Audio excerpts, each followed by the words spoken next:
Welcome, ladies and gentlemen, to another interview with A Neighbor's Choice. And I'm your host, David Gornoski. We're coming to you from Central Florida and Texas with my special guest and a hero for liberty for people all over the world, Mrs. Isis Brantley. Happy New Day. Peace and love. Thank you. Well, now, Mrs. Brantley, she is on the forefront for promoting the freedom to have African ancestral braiding. And I'm fascinated by this because my work, it's featured all over the internet at the top conservative and libertarian news sites. And I focus on a simple theme, which is no victim, no crime. If you have not done anything to defraud anyone, you're not trying to steal, you're not trying to cheat or anything like that, not trying to do anything violent, you should be in perfect freedom to express yourself however you see fit. That's true. That's right. Now, your story is interesting because you were a pioneer in Texas that you took on a really oppressive legal structure. And you won, did you not? You won in your situation. I did. I'm happy. I feel my prosperity. You know, I was a victim. I think in the sense that I created a crime or committed a crime or they made up a crime for me. And I was able to have the right people around to help me. And that's how I see it. Braiding, ancestral braiding is so ancient and indigenous to African people, but I think they had to figure out, well, it's not a crime after all. And that was only because I reached out to IJ and others that helped me. And the Institute for Justice, that's how I found your story, and I think many millions have seen your story as an inspiration in their own fights. I was just speaking with a lady recently named Nancy Nimhauser, and she's here in Florida where I live, and she had a situation where city council was trying to fine her and take her house away because she painted her house a color they didn't like. You know, so that's another example of that kind of similar bad behavior happening. But I want to go into the history of ancestral braiding. Tell me some more about, you know, where did it originate? Tell us kind of the originating place in Africa. African ancestral adornment is indigenous to melanated beings, Africans that live all on the continent, all around. You have so many different types of Africans. You have Africans with long curly hair, tightly textured hair, very, very coily hair, extremely woolly hair. And these are the people that are blessed with the spiral of melanation, which means that your hair spirals like your DNA. It spirals like everything in the universe. It is a part of who we are. When you look at things in nature, it resembles the way that our hair grows naturally. So it started with many Africans. I'm West African by nature, and you see a lot of West Africans in America that braid hair. A lot of East Africans in America that braid hair. You see a lot of South Africans in America that braid hair. So braiding is a part of our DNA. It's a part of who we are made to be. I don't think you can take a woolly lamb's hair and change it into a cat's hair. Right. Actually, I don't even think you can condition a woolly lamb to live in the environment that a cat or a rabbit or a dog live in. And if you do, it's not going to come out balanced at all. Right. So African hair is indigenous to African people all over the continent. Okay, and now when you, how long ago did you start your first hair braiding shop? I didn't have any intentions to start a hair braiding shop. Okay. I started in college pursuing acting and theater. And something just happened that kind of shifted the paradigm of my purpose. I thought as a youth, 19 years old, I'm going to do this. But it didn't turn out that way. In college, I started adorning my hair out of nowhere. This was in my blood. I didn't see anybody with it. I just wanted to look really pretty. and I wanted beads and long braids. And I started braiding because I grew up braiding, so I already had the gift and the talent. And everybody started to like the different looks that I was presenting. So I started challenging people to go into the work field, challenging people to go into the schools, challenging people to go to their corporate jobs with their hair braided. And that's pretty much how it started. It's like I started out as a social entrepreneur and didn't even know that that's what I was doing effortlessly. And then, how did it morph into what it became with your store? I think I was a braider in my home. Most braiders do braid in their home, in their kitchens. We have what we call informal economy that goes on in the disenfranchised communities all across the country. So I started in my home and then was so good that people started saying, she's the queen of braids. All the schools couldn't compete with me because they couldn't do what I was naturally born to do. So finally, I had enough clients and enough courage to go to a storefront. And I got my storefront. And the same year I got my storefront, I was breaking a law. And that's when the government or the regulatory system of cosmetology came for me. So what was that like? Tell us that moment when this terrible thing came into your life. It was terrifying. I thought, well, I'll go. Now I'm able to lift myself up and pick myself up and pay a note for a building that I can be free to braid in. But no, that wasn't what it was at all. One day, 7 cops came to my salon unannounced. I had no idea this was going to happen. Like, it just caught me off guard. And they carted me off like a common criminal. They said that I was breaking a law, a cosmetology law, and I couldn't braid. And I was what did your customers do when they saw this? What's going on? Terrified. They were shocked. Everyone was shocked. And basically, I have 5 children, and they were all in school. And I had to ask them to please not put the handcuffs on yet. Can I call somebody to go and pick up my children? And they allowed me to do that. But basically, they said, you got to take your gaily off, because I have this really big, beautiful African crown on, and you have to comply. And if you be a good girl, we won't put these on too tight. So basically, they just came in and just ambushed my salon with no explanation. And the state of Texas brought cameras in, and they videotaped the whole arrest. And I'm not sure how that happened, but a lot of people were working in conspiracy against me to get me and to take me to the state of Texas so that they could feel justified in going to school for 2,300 hours and getting what they called a permission slip to work. And they didn't like the fact that I didn't have one. So they were going to make sure that everybody knew I was a bad person and everybody that came around me would go to jail. So that's basically how they put it out in the atmosphere. But it was scary. And such a concept like a permission slip to do your art is this faulty presumption that somehow society owns you. But you are sovereign, and the universe has no place to have these kind of alienated notions of, we own you and we give you permission to think, speak, act, dress, look, business, whatever. That's a faulty concept. It's terrible, and that's what they were assuming when they talked to you. I mean, when they confronted you. So they come in with 7 people. They've got guns, apparently, right? Yeah. Are they in undercover, or what do they got going on? They're in costumes. Oh, wow. Still undercover that I was a braider for their family, and that's why I was like not suspicious. I mean, nothing made me feel like it was harm coming to me.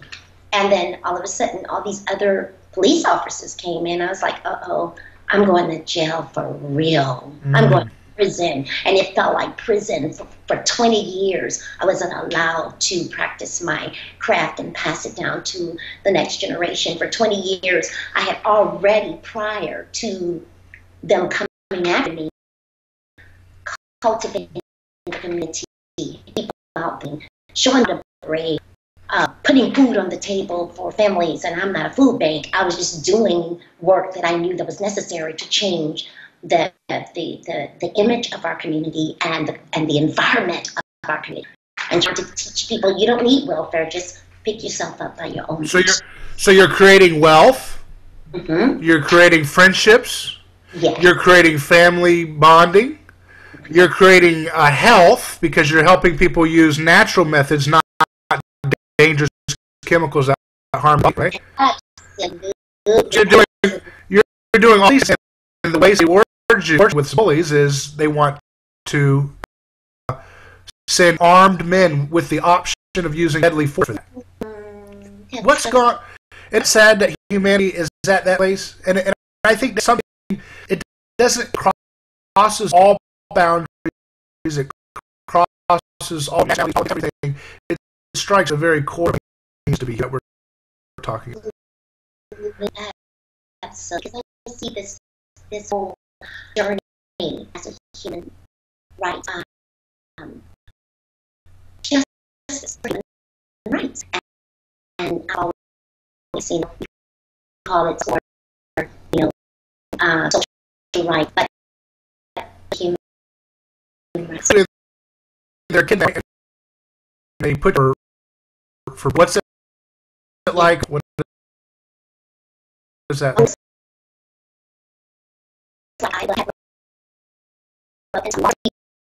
People that are legal, in there for killing, some there for whatever. You were in the midst of them. I was there with them, and it was scary. But the one thing that made me feel comfortable around these people is once they saw me, there's a light that they knew, no, this is God's baby, and they never came to me anymore.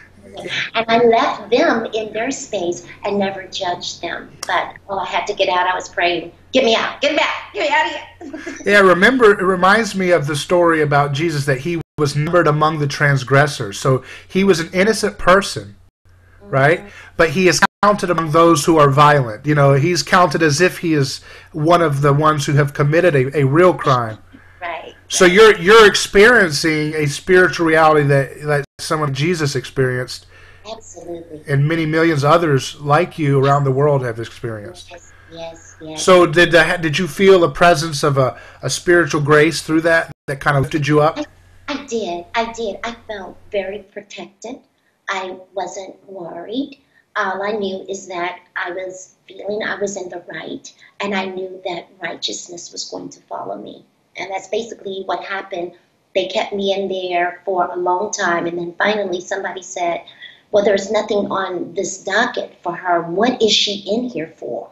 Like, they didn't even have nothing that I was in there for. And finally, I was able to be bailed out. But I had to get a lawyer immediately after that, because it went on and on and on for years. And we just won the case 2015. It's a lot for me. What year was that when you were at the jail? In 1997. It took that long to 2015. Well, it took my business away from me. I wasn't allowed to be a good citizen. I wasn't allowed to be abiding citizen of the law. They made me suffer, and basically they took their time to say, okay, I'll cut the red tape today, but I won't give you anything to put your pieces back together. Right. So I'm like, wow. But I'm free, and my heart is light, and I am so in alignment with good is coming. I paid my dues. Did you while you were in jail, were you a witness to violence, or did you see threats of violence around you, or was it all? I had my God eyes on. See no evil, hear no evil. I stayed in my lane and mind my own business. None of that penetrated me at all. Can you tell people who are in a situation like that or have a family member who's in the belly of the beast like that for nothing, they did anything wrong? Can you give them some wisdom from your experience about what that's like and what they can hold on to in the midst of that? In the midst of that, don't be resistant to it. Just know that everything is going to be okay because you're in the right. Righteousness and truth rules over any type of evil. So what kept me sane was my 5 children looking upon me as though I was a hero. And what kept me sane was the community giving back to to me. We became homeless after the state of Texas shut my business down. That gave me hope. All I could see, if you're ever in that situation, look at the good that is going on in your life. And I promise you, everything will fall right in place. You will receive truth, justice will come, and everything will be back in alignment with who you are and your purpose. But don't fight, don't resist. Just pray and know that everything is taken care of. So you use nonviolent. You don't respond to the same evil that they gave to you. You don't give that back. No, sir. Because it'll eat you up if you don't. Yes. Yeah. And it will offset your goodness that could have come. You know, if you just be still, you meditate, you pray, then all good is showered upon you. But if you fight it, then you bring in more of the atrocities and the depression and worry and all those things that get in the way of success. You have to visualize people who are lost in darkness like little ants. You know, they're not going to mess with you. You know, and yeah. As long as you believe they're a giant, they'll become a giant, and they'll reflect what you perceive them to be. But if you see them as what they really are, helpless. It's all mental. Right. So you found your liberation in the midst of that darkness. You decided you were going to forgive them proactively. I see. And I didn't even know that I was doing that. I just didn't want to fight. I mean, I was protecting myself on one end with the lawyer because I'm in this courtroom with all these people that don't have African hair like me and don't look like me. And I'm like, okay, I feel like I am set apart from everyone else, but actually there were people that didn't look like me that really came to my rescue. So yes, I felt very protected, but only after 10 years. I was like, okay, the battle is getting lesser and lesser. The victory is showing itself more and more and more. Let me stay on course as a social entrepreneur because I want to do the right thing for that which I'm passionate for. And basically when I surrendered, everything just started to unfold, but it took time.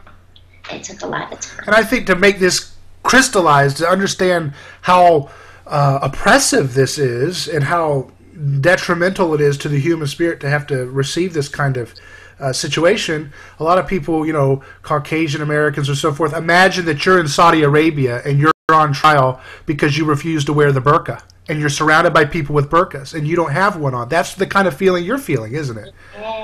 Yes, until Judge Sam Sparks said in court, when he ruled it unconstitutional to regulate ancestral art, he said, there's no one in this courtroom older than I am.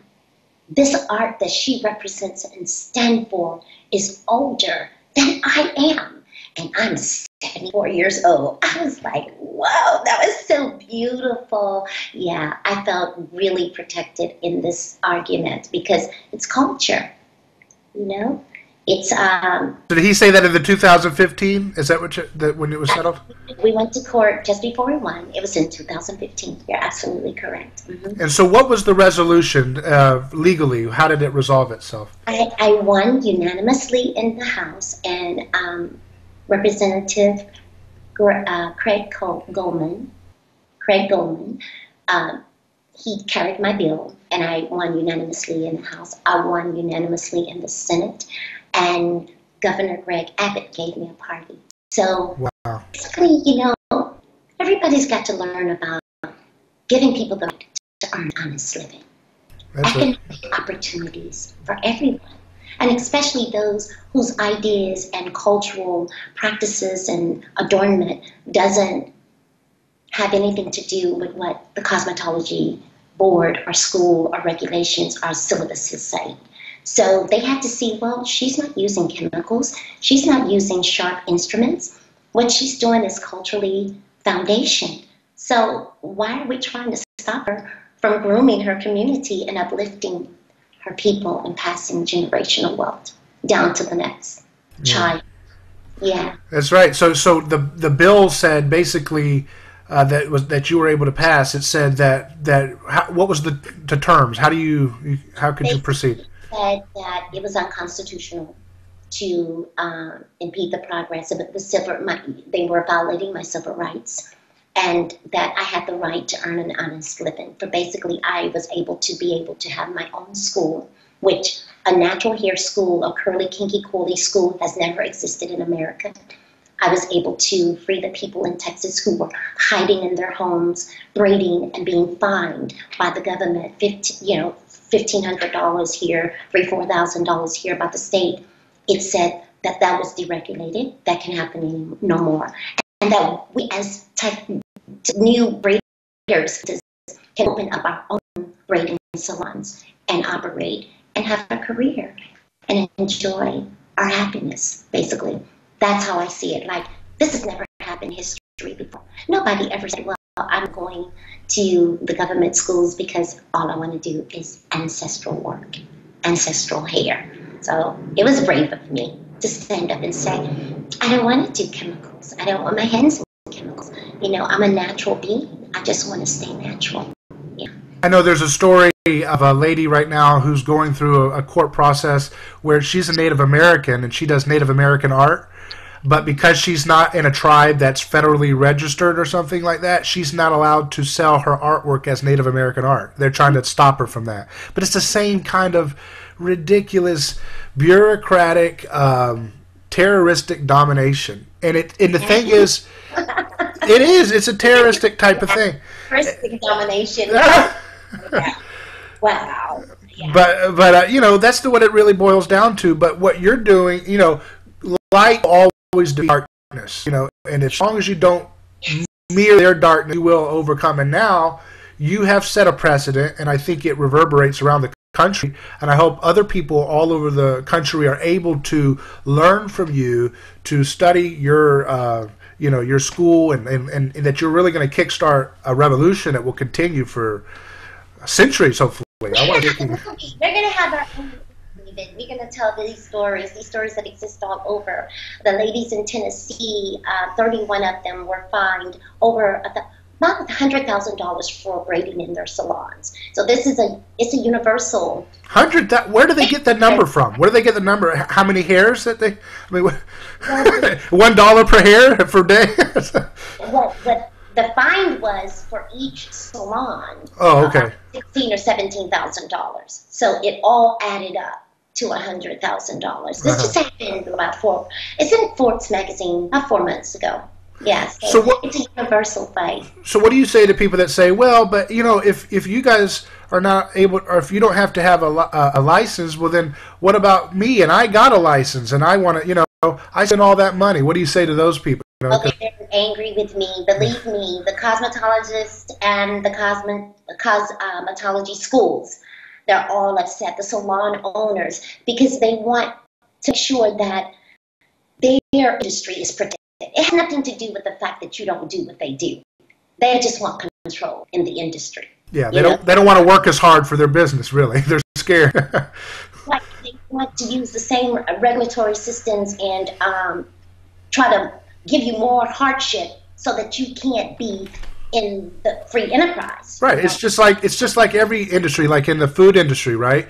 You can't. I looked up the state of Florida law for food licensing. Technically, it's illegal. I got the Florida state representative. It's illegal to share your lasagna at church at a public setting. That's illegal. But no one enforces it because it's like, don't touch churches. They have more political clout, I guess, politically. But you see how, like, on the books, it's for a little old lady to bring in lasagna or anything to a public church. You should be fined, and then eventually, if you don't pay the fine, jailed for lasagna. Absolutely. And why is that there? Because the food restaurant industry wants to keep competition away. Keep competition away. That's it. So they're very upset. Like, how could you do that? And even there is a movement right now that's trying to reverse the deregulation law in Texas. Really? Wow.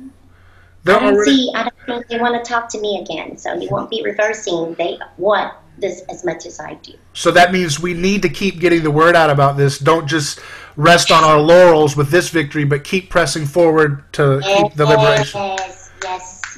Yes, absolutely. Well, very good. I've really enjoyed this discussion with you. Can you tell us some more about people who are interested in the art of ancestral braiding, how they can learn about your school, how they can absorb knowledge about the movement behind this art. Yes, yes, yes. I am really, Kate, I'm an advocate for women. So there are a lot of women and mothers out there with babies with curly hair. You can come to my school anytime. Look us up at naturallyisis.com. You can send me an email if you're interested. We have a whole mother's program teaching mothers how to utilize different products that are compatible to their children's curl pattern. So you can come to our schools. We're in Texas. We only have this one facility, but it's 4209 Herschel Street in Highland Park. So if you're interested, naturallyisis@yahoo.com. We want to teach you how to not make your child cry during grooming time, but make them happy. We don't use combs. You don't put combs through big curls. You don't use certain products. So we want everybody to be educated. And these are, Caucasian mothers with dark melanated children, that's got biracial children. We're open to show everybody how to make those babies feel good about what God has given them. So naturallyisis.com, naturallyisis@yahoo.com, and you can always reach out with my phone number, 214-329-3820. But like I said, we're pushing a whole mother's program. So we've had a program just recently last week, and mothers have never learned the art of braiding just for their children. So they brought their children, and they were very happy to have a hands-on class that day, and they learned a lot. So do you have products and services for people outside of your area then, nationally, that people can engage in? Absolutely. We have products that you can actually eat. For melanated hair, you can't use a lot of heavy products, so you can order your products online, naturallyisis.com. But these are products that are safe. If a child gets them, they're safe because they're all natural, things that we ingest naturally. So right now, there's a 20-year-old lady, just like you were when you started your journey in college, and she's watching you, and she's got that beautiful art that she's developing, braiding hair. Speak to her if she's thinking right now about following footsteps. Tell her what she needs to think about if she wants to imitate what you've done in her, wherever she is around the world right now. Yes, get some training from an expert.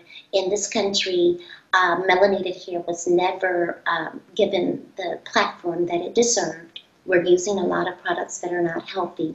We're braiding way too tight. So come here while I'm here. Get the training first. Make sure that it's your passion, because a lot of people just want to braid for money. I will braid if I don't make a dime. Braid for your passion and your purpose. Get a plan together on how you're going to move forward with it. Pretty much just love what you do. I am always romanticizing with my art, but get the training, and the education is going to take you to the next level. Absolutely. Well, very good. You've been an inspiration to many people, and anybody who wants to follow your work, naturallyisis.com. And tell us the number one more time. 214-329-3820. Well, very good. Any parting words for the verses? All these people are learning from you. They're getting this good energy. They're getting motivated to fight for freedom in their own life. And I think we really have an opportunity to transform what human society can be like, that we don't have to discriminate against people, we don't have to scapegoat people, use violence. We're ready for the next age. So give us a parting word on that. Just be one with the universe.